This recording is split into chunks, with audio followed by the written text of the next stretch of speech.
Ganga versus मंगा। एक दिन मंगा अपने घर के पेड़ों को पानी दे रही थी। तभी एक लड़की बड़े स्टाइल से तैयार होकर उसके घर के सामने से जा रही थी और वो मंगा के पास आती है। हाय मंगा, हाउ आर यू? कौन हो तुम? मैंने तो तुम्हें कहीं देखा है। अरे मंगा, मैं रेणु हूँ, रेणुका, तेरे बचपन की दोस्त।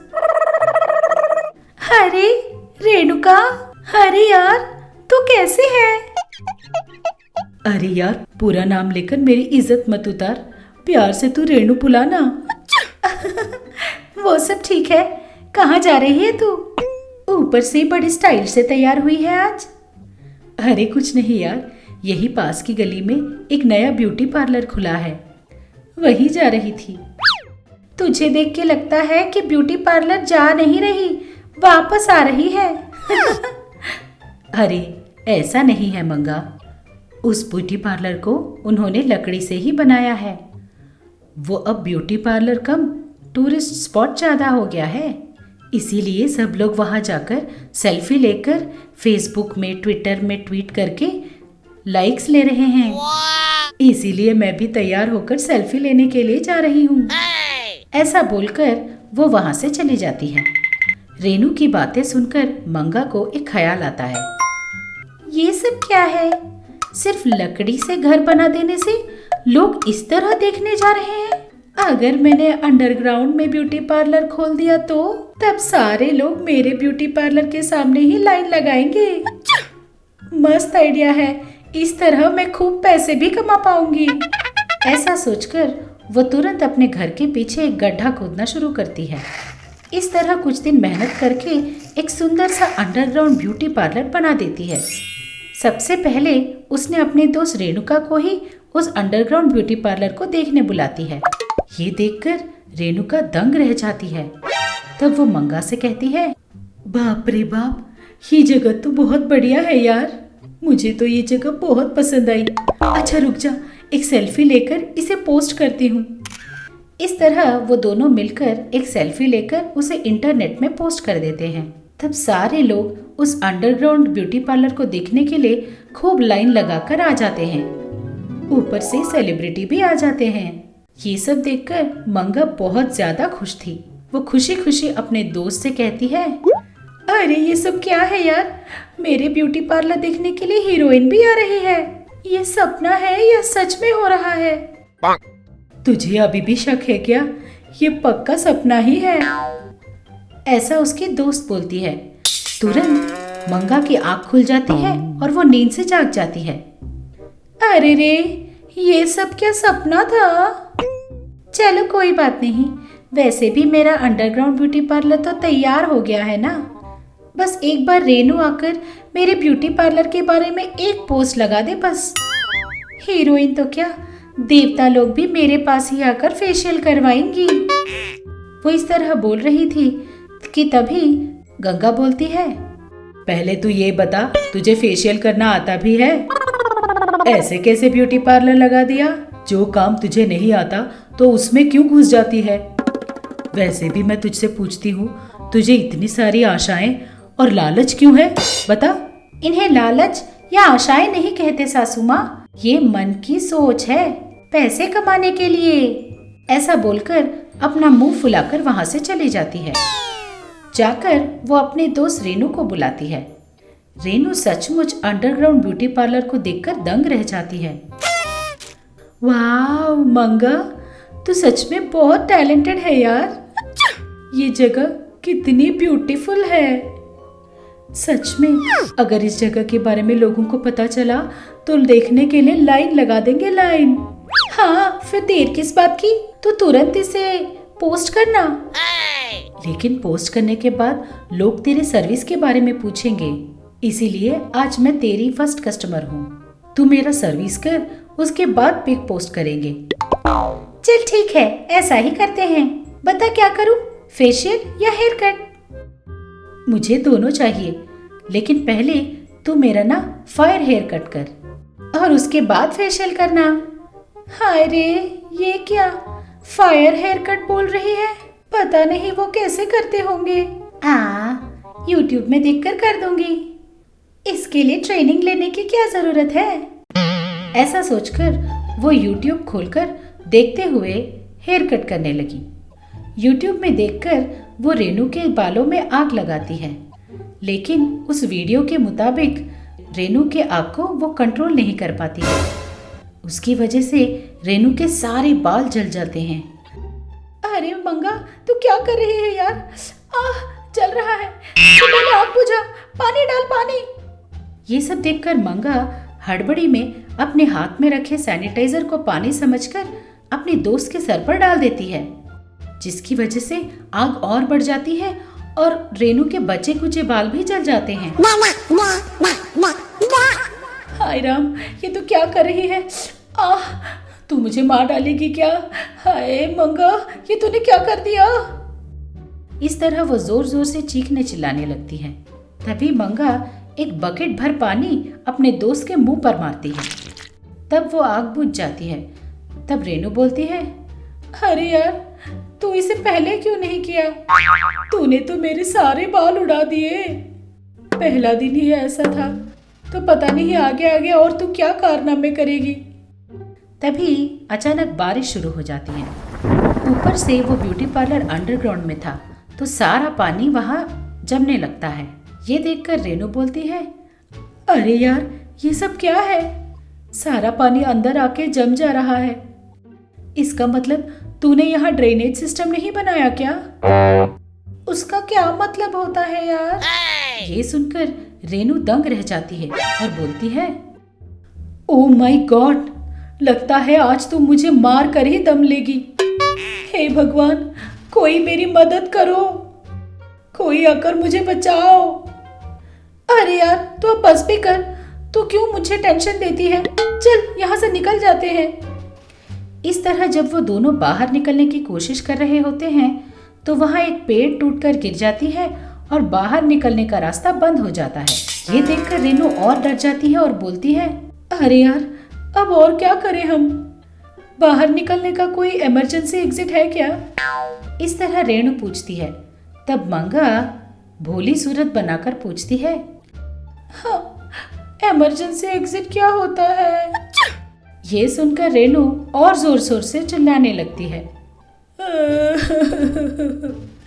हे भगवान, हे कृष्ण जी, हे कान्हा, आप ही मुझे बचा लीजिए। ये लड़की आज मेरी जान लेकर ही दम लेगी। इस तरह रेनू रोने लगती है।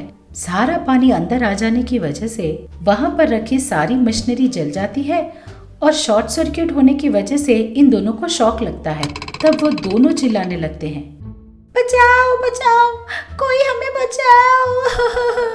बचाओ बचाओ, कोई हमें बचाओ। इस तरह वो जोर जोर से चिल्ला चिल्ला कर रोने लगते हैं। उनके रोने धोने की आवाज घर के अंदर बैठी गंगा को सुनाई देती है। तब गंगा तुरंत अपने जादू की मदद से उन दोनों को अंडरग्राउंड से निकालकर घर में वापस ले आती है। तब गंगा मंगा से बोलती है, इसीलिए मैंने कहा था कि जो काम तुझे नहीं आता उसे मत कर बोल के। तूने कभी मेरी बात सुनी भी है? बेचारी, उसके सारे बाल जला दिए तूने। अब देख उसे बिना बालों के कैसे टकली जैसी लग रही है।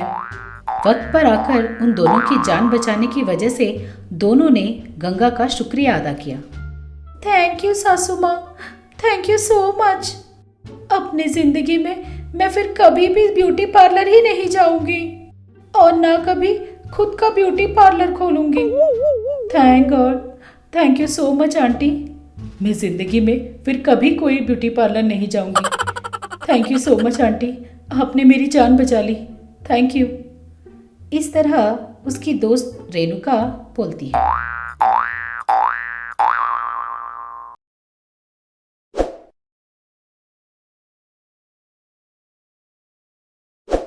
लालची बहू, जादुई पट्टू की साड़ी। हम सब जानते हैं कि गंगा एक भली औरत है और गांव में किसी को मदद की जरूरत पड़े तो वह तुरंत सहायता करती है। इसी तरह गांव में किसी के घर अच्छा काम हो रहा हो तो उन्हें गंगा पट्टू की साड़ियाँ भेजा करती थी। इस तरह एक दिन एक आदमी, गंगा जी, ओ गंगा जी, क्या बात है ताऊ जी, यहाँ कैसे? मेरी बेटी की शादी है, पट्टू साड़ियाँ ले जाने आया हूँ, उसने कहा। उनके कहते ही गंगा एक थाली भर के साड़ियाँ लेकर देती है। क्या बात है भाई, शादी के काम कैसे चल रहे हैं? खाने पीने की कोई कमी नहीं है, बस ये साड़ियाँ ले जाऊं तो सब काम हो जाए समझो। ऐसा कहकर वो साड़ियाँ लेकर चला गया। ये देखकर मंगा मन ही मन सोचती है, हाँ बाप रे, कितनी सारी साड़ियाँ, ये तो सब कुछ दान कर देगी लगता है। अगर ऐसा ही चलता रहा तो मुझे तो भीख मांगने की नौबत आ जाएगी। उसने मन ही मन सोचा और वो गुस्से से घर पे टीवी देख रही गंगा के पास पहुंची और टीवी के आड़े खड़ी हो गई। ये देख गंगा बोली, ये क्या पागल हो गई है क्या, इस तरह टीवी के सामने आकर खड़ी हो गई? हाँ, मेरा एक डाउट है सासू माँ, एक बात बताइए, आपके पास इतनी सारी रंग बिरंगी साड़ियाँ कहाँ से आई? आप तो हमेशा एक जैसी साड़ी ही पहनती हो, फिर इतनी सारी साड़ियाँ कब खरीदी? पूछते ही गंगा बोली, ओह अच्छा वो, दिखाती हूँ। ऐसा कहकर मंगा को अंदर ले जाकर अलमारी से एक साड़ी बाहर निकालकर दिखाती है। देख, इस साड़ी को देख, ये कोई साधारण साड़ी नहीं है, ये मैजिकल साड़ी है। इस साड़ी को तू जितना भी खींचेगी ना, ये खत्म ही नहीं होगी। कहकर उसे खींच कर दिखाती है। उस साड़ी को जितना खींचो वो आते ही जा रहा था। इसी तरह खींचकर गांव वालों को काट काट कर साड़ियाँ दे रही हूँ, उसने कहा। उस साड़ी को देखकर मंगा दंग रह जाती है। अरे क्या हुआ? अरे सासू माँ, कितनी अच्छी बात बताई है आपने, मुझे कुछ पट्टू साड़ियाँ दो ना, ऐसा कहती है। गंगा, हाँ हाँ ठीक है, साड़ियाँ काट लेने के बाद इसे वापस अलमारी में रख देना। ऐसा कहकर गंगा वहाँ से चली गई। मंगा पूरे दिन बैठकर साड़ियों को खींचते खींचते बहुत सारी साड़ियाँ काट लेती है, लेकिन ये सोचकर कि वो इतनी सारी साड़ियों का क्या करेगी, मंगा सोचती है, इतनी सारी साड़ियों का मैं क्या करूं? पड़ोस के गांव जाकर बेचूं तो खूब कमाई होगी ना। ऐसा सोचकर उन सारी साड़ियों को एक बैग में रखकर आजू बाजू के गांव जाकर बेच दिया करती थी और उन सारे पैसों को लेकर मंगा, बाप रे, देखो तो कितने सारे पैसे आ गए। ये बुढ़िया कुछ नहीं जानती कि इस तरह साड़ियों को बेचकर लाखों कमा सकते हैं। कोई बात नहीं, मैं करूंगी ना, लेकिन सासू माँ की नजर बचाकर इन साड़ियों को कैसे लिया जाए? ऐसा सोचते हुए वो घर पहुंची। इस तरह मंगा के घर पहुंचते ही गंगा हॉल में सो रही थी। मंगा मौके का फायदा उठाने के लिए, हाँ, अरे वाह, सासू माँ तो सो रही है, यही अच्छा मौका है, उस साड़ी को अपने साथ ले जाती हूँ। ऐसा सोचकर अंदर जाकर वैसी ही साड़ी को वहां रखकर मैजिकल साड़ी को अपने बैग में रखकर चली जाती है। अगले दिन मंगा बैग भर साड़ियाँ लेकर दूसरे गांव जाकर उन्हें बेचने लगी। एक औरत बोली, ओ साड़ी वाली, तुम्हारी साड़ियाँ बहुत अच्छी हैं, और थोड़ी लेकर आओ, लेकिन पहले मुझे ही देना। ये लो, पैसे भी पहले ही रख लो, कहकर पैसे देती है। इस तरह बहुत सारे लोग मंगा को एडवांस में पैसे दे देते हैं। मंगा अपने घर के लिए निकल जाती है। इस बीच गांव में एक आदमी गंगा से साड़ी मांगने घर आता है, तो गंगा साड़ी लेने अलमारी के पास पहुंचती है, लेकिन साड़ी को देखकर गंगा दंग रह जाती है। अरे ये क्या, ये मैजिकल साड़ी तो खत्म हो गई, मतलब मेरी बहू ने जरूर साड़ी बदल दी होगी। ऐसा सोचकर बाहर आकर उस आदमी को अगले दिन आने के लिए कह देती है। इधर अपनी कमाई को गिनते हुए मंगा घर वापस जा रही थी।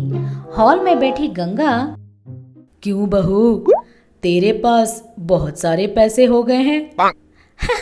वो सासू माँ, वो अपने मायके गई थी ना आज, इसीलिए। ऐसा कहकर वो अंदर भाग जाती है। लेकिन उस रात गंगा मंगा को अगले दिन के लिए साड़ियाँ निकालते हुए खिड़की से देख लेती है। अच्छा, तो ये बात है, तू मुझे ही चूना लगाने चली थी। ऐसा सोचकर चली जाती है। इधर मंगा अगले दिन बेचने के लिए सारी साड़ियाँ अपने बैग में रख लेती है। चलो, इन साड़ियों को खींच खींच कर तो मेरी जान ही चली गई है। ऐसा सोचकर वो सो जाती है। इधर गंगा उसके कमरे में आकर मंगा के बैग के बदले दूसरा बैग रखकर चली जाती है।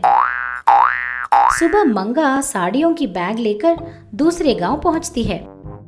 आइए आइए, लीजिए आपकी मनपसंद साड़ी, रंग बिरंगी साड़ी, नए रंग और नए डिजाइन की ले लो। ऐसा कहते ही सब आकर अपने मनपसंद रंग की साड़ियाँ उठाकर देखते हैं, लेकिन सारी साड़ियाँ फटी हुई थीं। एक औरत कहती है, ए लड़की, ये सब क्या है? फटी हुई साड़ियाँ देकर नई साड़ी बोलती है। ए, पकड़ो इस लड़की को, इसकी खूब पिटाई करो, पकड़ो पकड़ो। ये सब सुनते ही मंगा वहां से भागते हुए आकर, सासू माँ, ये सब तुम्हारी करतूत ही है ना? कहते हुए वो बड़ी मुश्किल से घर पहुंचती है। आते ही हॉल में बैठी हुई गंगा हाथ में मैजिकल साड़ी को पकड़कर, तुम्हारा धंधा कैसे चल रहा है बहू? कहकर हंसने लगती है। हमें यकीन है कि इस एपिसोड ने भी आपको खूब हंसाया होगा, तो देर किस बात की, बजाओ घंटी और करो सब्सक्राइब। आप गंगा के फैन हो या मंगा के, ये जरूर बताना। ऐसे और मजेदार वीडियोस के लिए देखते रहिए चाचा टीवी।